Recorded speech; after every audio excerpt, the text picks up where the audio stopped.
ಜಾತಿ ಗಣತಿ ಸರ್ಕಾರಕ್ಕೆ ಬಿಗ್ ರಿಲೀಫ್. ಜಾತಿ ಗಣತಿ ತಡೆ ನೀಡಲು ಹೈಕೋರ್ಟ್ ನಕಾರ. ಎಲ್ಲ ಅರ್ಜಿಗಳನ್ನು ವಜಾ ಮಾಡಿದ ಹೈಕೋರ್ಟ್. ಕೆಲವು ಷರತ್ತು ವಿಧಿಸಿ ಹೈಕೋರ್ಟ್ ಮಧ್ಯಂತರ ಆದೇಶ. ಜಾತಿ ಗಣತಿ ಸರ್ಕಾರಕ್ಕೆ ಬಿಗ್ ರಿಲೀಫ್. ಜಾತಿ ಗಣತಿಗೆ ತಡೆ ನೀಡಲು ಹೈಕೋರ್ಟ್ ನಕಾರ. ಎಲ್ಲ ಅರ್ಜಿಗಳನ್ನು ವಜಾ ಮಾಡಿದ ಹೈಕೋರ್ಟ್. ರಾಜ್ಯಕ್ಕೆ ಅಧಿಕಾರ ಇಲ್ಲ, ಆ ಅಧಿಕಾರ ಇಲ್ಲ.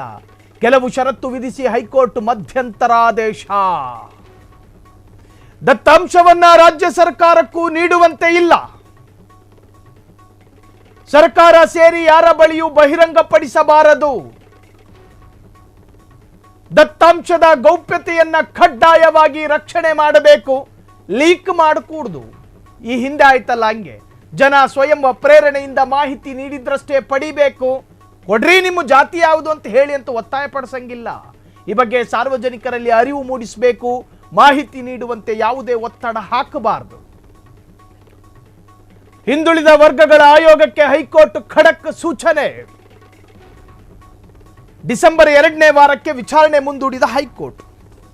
ಇದರ ಪೀಠಿಕೆಯನ್ನ ಕೊಟ್ಟು ಬಿಡ್ತೀವಿ.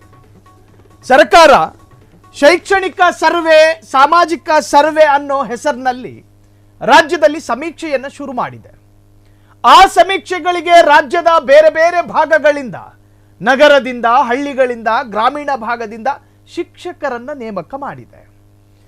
ಎಲ್ಲ ಶಾಲೆಯ ಅರ್ಥಾತ್ ಸರ್ಕಾರ ನಿಶ್ಚಯಿಸಿದ ಸ್ಕೂಲಿನ ಮೇಸ್ಟ್ರುಗಳು ನಿಮ್ಮ ಮನೆ ಬಾಗಿಲಿಗೆ ಬರ್ತಾರೆ. ಈ ಹಿಂದೆ 2010ರಲ್ಲೆಲ್ಲ ಸೆನ್ಸಸ್ ಆದಾಗ ನಿಮಗೆ ನೆನಪಿರುತ್ತೆ, ನಿಮ್ಮ ಮಕ್ಕಳು ನಿಮ್ಮ ಮನೇಲಿ ಎಷ್ಟು ಜನ ವಾಸ ಇದ್ದಾರೆ, ಏನೇನು ಮಾಡ್ತಿದ್ದಾರೆ, ಅವ್ರು ಎಷ್ಟು ಕಲ್ತಿದ್ದಾರೆ, ಅವ್ರ ಎಜುಕೇಷನ್ ಸಿಸ್ಟಮ್ ಹೇಗಿದೆ, ಅಥವಾ ಅರ್ಧಕ್ಕೆ ಮೊಟಕು ಮಾಡ್ಕೊಂಡು ಗಾರೆ ಕೆಲಸಕ್ಕೆ ಹೋಗ್ತಿದ್ದಾರೋ. ಅಂದರೆ ಸರ್ಕಾರ ಹೇಳೋದೇನು ಅಂದರೆ, ನಾವು ಶೈಕ್ಷಣಿಕ ಸಮೀಕ್ಷೆಯನ್ನು ಮಾಡ್ತಾ ಇದ್ದೀವಿ. ಇದು ರಾಜ್ಯ ಸರ್ಕಾರಕ್ಕೆ ಈ ಅಧಿಕಾರ ಮಾತ್ರ ಇರೋದು. ಜಾತಿ ಗಣತಿ ಮಾಡೋದಕ್ಕೋ ಅಥವಾ ಜನಗಣತಿ ಮಾಡೋದಕ್ಕೋ ರಾಜ್ಯ ಸರ್ಕಾರಕ್ಕೆ ಅಧಿಕಾರ ಇರೋದಿಲ್ಲ ಸಾಂವಿಧಾನಿಕವಾಗಿ. ಅದು ಕೇಂದ್ರ ಸರ್ಕಾರಕ್ಕೆ ಮಾತ್ರ ಅಧಿಕಾರ ಇರೋದು ಸಾಂವಿಧಾನಿಕವಾಗಿ. ಅದನ್ನೇ ವಿರೋಧ ಪಕ್ಷದವರು ಹೇಳ್ತಾ ಇರೋದು. ವಿರೋಧ ಪಕ್ಷದ ಪರ ವಕೀಲರು ಅದನ್ನೇ ಹೇಳ್ತಾ ಇರೋದು. ರಾಜ್ಯ ಸರ್ಕಾರದ ವ್ಯಾಪ್ತಿಗೆ ಬರುವಂತಹ ಅಧಿಕಾರವನ್ನ ಬಿಟ್ಟು ವ್ಯಾಪ್ತಿಗೆ ಬರದೇ ಇರತಕ್ಕಂಥ ಅಧಿಕಾರವನ್ನ ರಾಜ್ಯದಲ್ಲಿ ಹೇರೋದಕ್ಕೆ ಪ್ರಯತ್ನ ಪಡ್ತಿದ್ದಾರೆ. ಇದಕ್ಕೆ ತಡೆ ಕೊಡಬೇಕು ಸರ್ಕಾರ. ಇದಕ್ಕೆ ಪ್ರಿಕಾಷನ್ ಆಗಿ ಒಂದು ವಕೀಲರನ್ನ ನೇಮಕ ಮಾಡಿರುತ್ತೆ. ಆ ವಕೀಲರ ವಾದ, ನಮ್ಮ ಉದ್ದೇಶ, ನಮ್ಮ ಇಂಟೆನ್ಷನ್ ಇರೋದು ರಾಜ್ಯದ ಕುಟುಂಬಗಳ ಆರ್ಥಿಕ ವ್ಯವಸ್ಥೆಗಳು, ಆರ್ಥಿಕ ಸ್ಥಿತಿಗತಿಗಳ ಬಗ್ಗೆ ಸಮೀಕ್ಷೆ, ಅವರ ಶಿಕ್ಷಣ ವ್ಯವಸ್ಥೆಗಳು ಹೇಗಿದೆ ಅನ್ನೋದನ್ನು ತಿಳಿದುಕೊಳ್ಳಬೇಕು, ಅವರ ಸಾಮಾಜಿಕ ಸಮಾನತೆಯ ಬಗ್ಗೆ ಅರಿವು ಅವರಿಗೆ ಮೂಡಿಸಬೇಕು, ಅವರ ವಸ್ತು ಸ್ಥಿತಿಗಳು ನಾವರಿಬೇಕು. ಈ ಥರದ ಕಾರಣಗಳನ್ನು ಕೊಡುತ್ತೆ. ವಿಪಕ್ಷದವರು ನಿನ್ನೆ ವಿಜೃಂಭಣೆ ಮಾಡಿದ್ರು, ಸ್ಟೇ ಸಿಗುತ್ತೆ, ಸರ್ವೆ ನಿಂತ್ಕೊಬಿಡುತ್ತೆ ಅರ್ಧಕ್ಕೆ ಅಂತ. ಹೈಕೋರ್ಟ್ ಹೇಳ್ತು, ಕೆಲ ಷರತ್ತುಗಳನ್ನು ವಿಧಿಸಿ ಸರ್ಕಾರಕ್ಕೊಂದು ತರಹದ ನೇಣು ಬಿಗಿತದಿಂದ ಸರ್ಕಾರವನ್ನು ತಪ್ಪಿಸಿದೆ ದೇಶದ ಘನ ನ್ಯಾಯಾಲಯ, ಗೌರವಾನ್ವಿತ ಪೀಠ.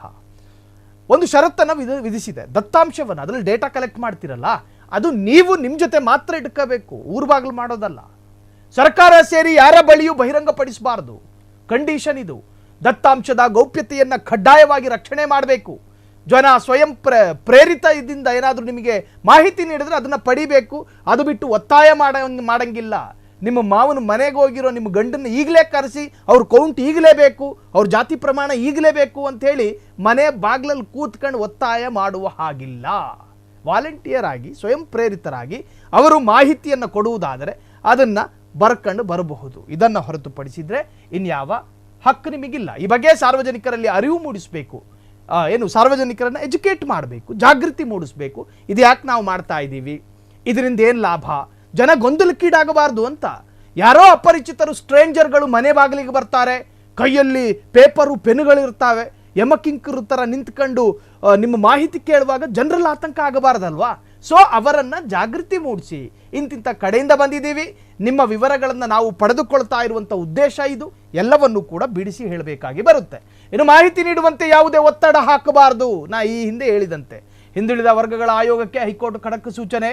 ಡಿಸೆಂಬರ್ 2ನೇ ವಾರಕ್ಕೆ ವಿಚಾರಣೆಯನ್ನ ಮುಂದೂಡಿದ ಹೈಕೋರ್ಟ್. ಕ್ಷಣ ಕ್ಷಣದ ಸುದ್ದಿಗಳಿಗಾಗಿ ಫ್ರೀಡಂ ಟಿವಿ ಸಬ್ಸ್ಕ್ರೈಬ್ ಮಾಡಿ, ಲೈಕ್ ಮಾಡಿ ಹಾಗೂ ಫಾಲೋ ಮಾಡಿ. ಹೊಸ ಸುದ್ದಿಗಳ ನೋಟಿಫಿಕೇಶನ್ಗಾಗಿ ಬೆಲ್ ಐಕಾನ್ ಮೇಲೆ ಕ್ಲಿಕ್ ಮಾಡಿ.